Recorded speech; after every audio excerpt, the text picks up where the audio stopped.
how to package and ship a painting. That's one of the biggest questions that I've faced as an artist over the years and trying to make a career out of it, because a lot of my business comes online, and I'm sure a lot of other artists' business also comes online. And so packaging and shipping is one of the biggest things when it comes to being a professional artist today. And so I'm shipping 3 different paintings. I'm shipping 2 paintings as well as a print today. So there's going to be 3 different types of packages. I got a big framed painting. I also have a stretch canvas painting behind me, and then a print on paper. And so they're going to be 3 different types of packages. And this I thought would be a wonderful opportunity to share with you guys on how I do that, how I go about each particular one to ensure that they're shipped economically, so I keep the shipping costs down, as well as safely. I want them to arrive to the customer as safe as possible. And that's kind of daunting, I know, to ship one of your paintings in the mail. There's a lot of fears around that. You know, you don't want it to get damaged, you don't want it to get poked. And so I've learned a thing or two about how to package them properly, and how not to package them as well. I've had a few incidents over the years that I've learned from, and so I want to share all that information with you guys today. So let's get to packaging this painting first. Now, the first painting I'm shipping today is this 16 by 20 inch framed painting. It's quite a large frame. It's thick, it's heavy. I've already wrapped it with a plastic cellophane. So this is the same plastic that I use on my palette, if you've watched my palette video.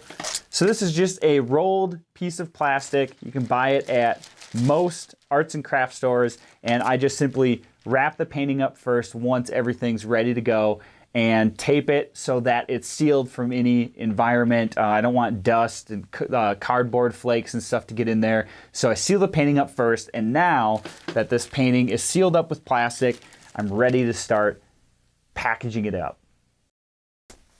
So the first thing that you're going to need is some quality cardboard. So I order my cardboard in bulk.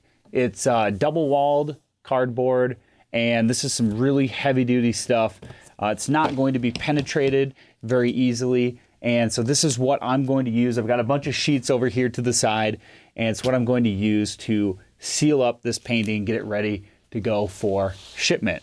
Now, when it comes to a framed painting, what I want to do is make sure that there's not a lot of air space within this. So the less space that we have, the tighter everything's going to be. There's not going to be a lot of movement within the package.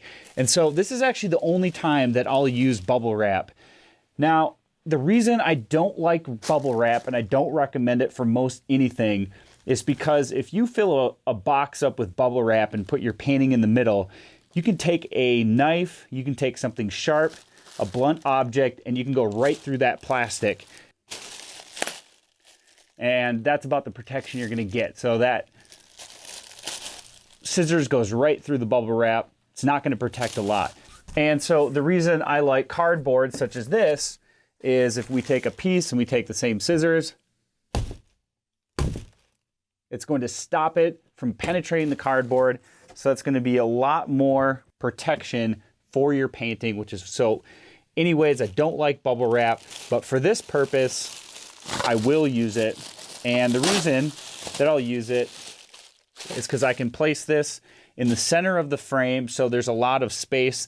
The frame goes downward to the painting, and if I cover it with cardboard, there's going to be just kind of a void space in here. So I can take this bubble wrap and I can pull them apart.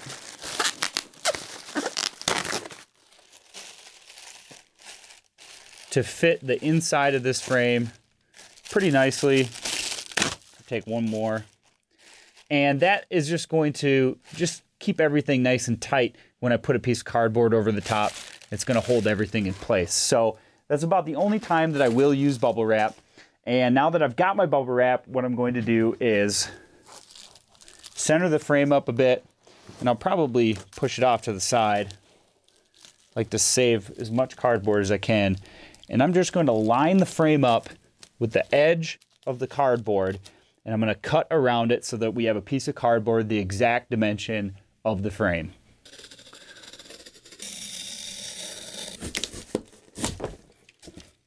Now I'm going to lay another piece of cardboard down, put that initial piece I cut out on top, and cut out a second piece the same size.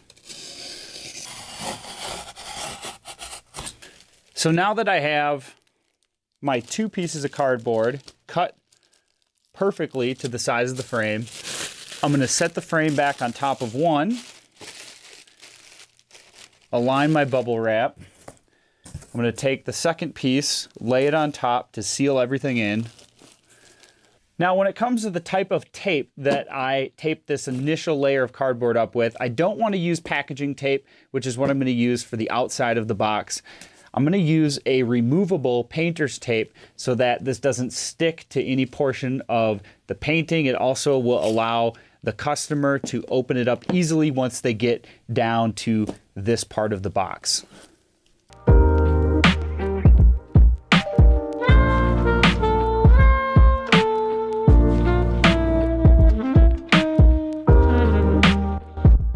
So now that I have my painting that's sealed up with 2 pieces of cardboard, one on top and one at the bottom, what I'm going to do is set it down on another sheet of cardboard, and this time I'm going to give myself about 2 inches around the edge so that when I take a second sheet on top, I can actually pinch these 2 outside pieces together and seal it up a second time.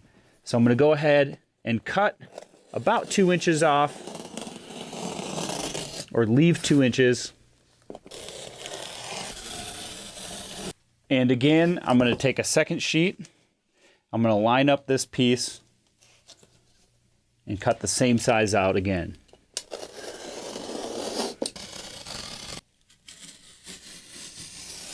Now, what I'm going to do before I lay down my painting is I'm going to go around the edges of the cardboard and I'm going to fold them up so that I can seal the painting nice and easy once it's laid down. So once the sides are folded upwards, I can take my painting, set it on top, and now take the second sheet and lay it on top of that. So from here on out, I'm now going to use actual packaging tape, stuff that's much stronger, and this is going to keep anything from opening up while it's in transit.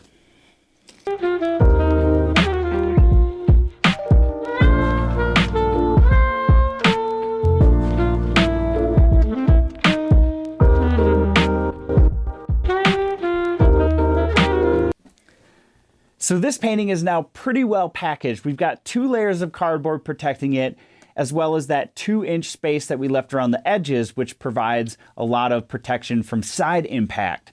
But I'm gonna go ahead and repeat this step a 3rd time. So I'm gonna add 2 additional layers of cardboard and a little bit more space around the edges, and that's just gonna provide a lot more protection, and the painting should be ready to go.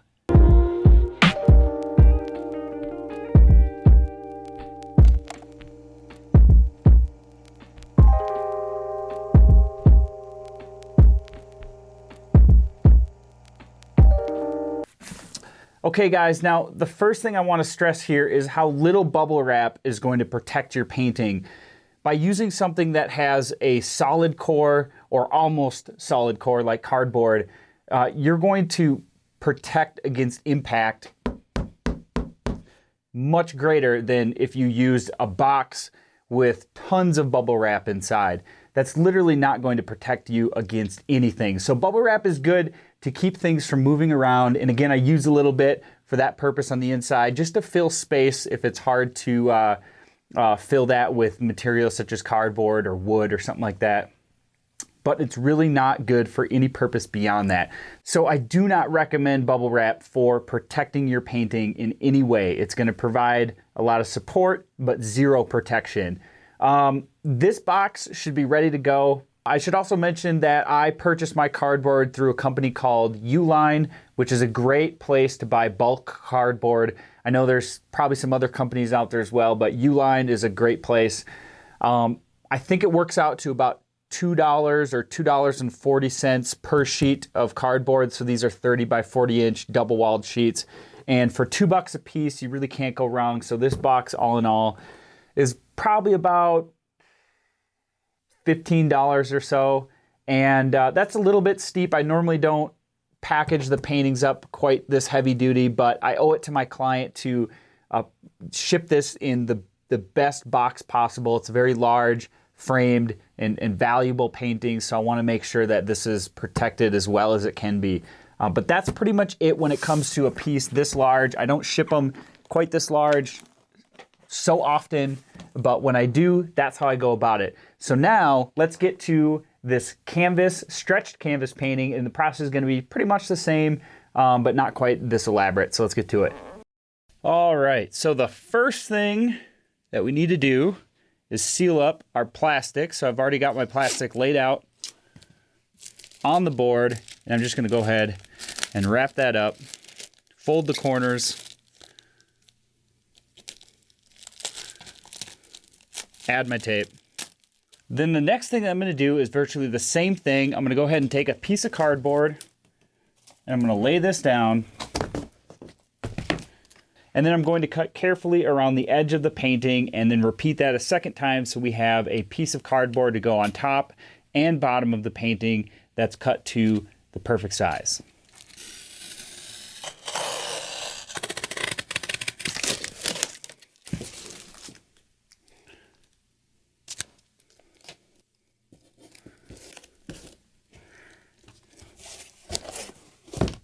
The next thing I'm going to do is take a large piece of cardboard, again, set the painting on top, and I'm going to give myself about 2 inches around the edge. That'll put me about right in the center of my piece of cardboard here, so that I'll have 2 pieces roughly the same size that we can then sandwich our already packaged painting.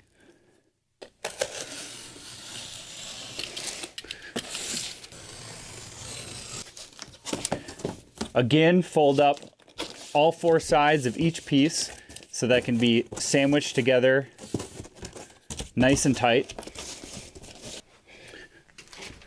Now, once my 2 pieces of cardboard are placed on the bottom and the top, I'm going to go ahead and use my packing tape to seal up the edges.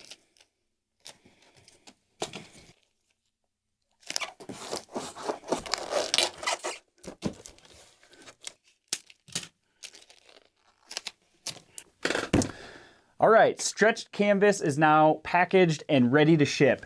So another reason this is a good example of why I don't like bubble wrap is because a lot of times if we increase the dimensions of the package, so if we increase the volume and we increase just the thickness of it by an inch or so, that can actually increase the postage a lot compared to adding maybe a little bit of additional weight with this double-walled cardboard. So that's another reason why I don't like bubble wrap, because it just adds a lot of empty space in the inside, which is going to increase the cost of your postage. So another reason why just using something that's thin but durable, and even though a little bit extra weight like this double-walled cardboard, it actually saves money with postage as well. So this painting should be nice and well protected against any damage. We've got enough room around the edges so that if any impact occurs on the corners or the edges, that double-walled cardboard's pinched together, and it's going to allow some room to crush and absorb that impact before it actually reaches the painting. So I've probably shipped about 60 to 70 canvas paintings like this within the last year, and I had 0 damage in the mail. So I'm very comfortable with this method of packaging, and I would highly recommend it. So let's move on to packaging in art print on paper. So this is a 13 by 19 inch print. Now, there are a couple ways that you could ship paper prints, and one would be to ship them rolled, and another would be to ship them flat. So I don't like to ship my prints rolled. Presentation, as I said before, is very important to me. I like my customers to be able to open up the print and see it how it would be in the frame, flat, right there, so they can show it off right away, take a look at it. And so the way I do that is I have a custom fit cardboard backing, which is also 13 by 19 inches, which is going to fit the back of the print perfectly. And what this is going to allow the customer to do when they take it out of the package is hold it up, show it off, pass it around perhaps, and they can also use the backing as a way to frame it, and this provides some support when it actually goes into the frame. Okay, so the first thing I do once I have my print on its backing is, of course, wrap it with my plastic wrap. Now I do tape the back of it with packaging tape rather than the painter's tape, as the painter's tape doesn't stick extremely well to the cardboard, and I want to make sure that this plastic stays on for as long as the customer wants it to before they get it framed. Beautiful. Okay, so now we have our print ready to go. It looks great. I can see it very well through the plastic. The backing's nice and flat. Now, the package is going to be the same cardboard I use to ship my originals, and you can see I've cut two pieces about 1.5 inches wider than the print itself. And so this is going to allow me to add a little bit of space, which is going to provide impact support around the edges so that none of the corners or edges get bent while in shipping. And of course, what I do to this piece of cardboard is go around the edges and bend them in and pinch them flat slightly so that it can be sealed up nice and tight. Okay, now I place my letter with care instructions along with a thank you note and some business cards underneath the print. Place the print and center it on top. And then I take my painter's tape, which is just going to keep it in place and allow for easy removal upon opening. Take the second sheet, place it on top, and tape it shut.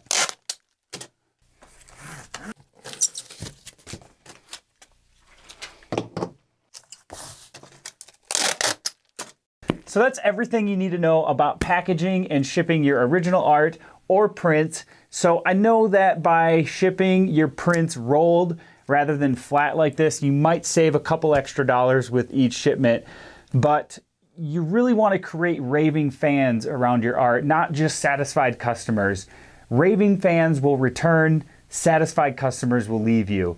And so by shipping them flat and having the best presentation upon opening, you can ensure that you're going to impress the most people that you possibly can, and that's important when running a business as a professional artist. So I hope you guys enjoyed this little bit of insight, a little bit more on the business side of artwork, what I do on a daily basis when I'm shipping and packaging my art. And of course, if you guys had questions, I'm happy to answer, so leave them in the comments below, and I'll be sure to try and get to everyone. But that's it. I'm going to get back to work, and thank you guys so much for watching. And remember that if you'd like to support my channel, please check out my free print giveaway, as well as my eBay auctions and website, and all of those links are in the description below. Thank you guys so much. We'll see you next time.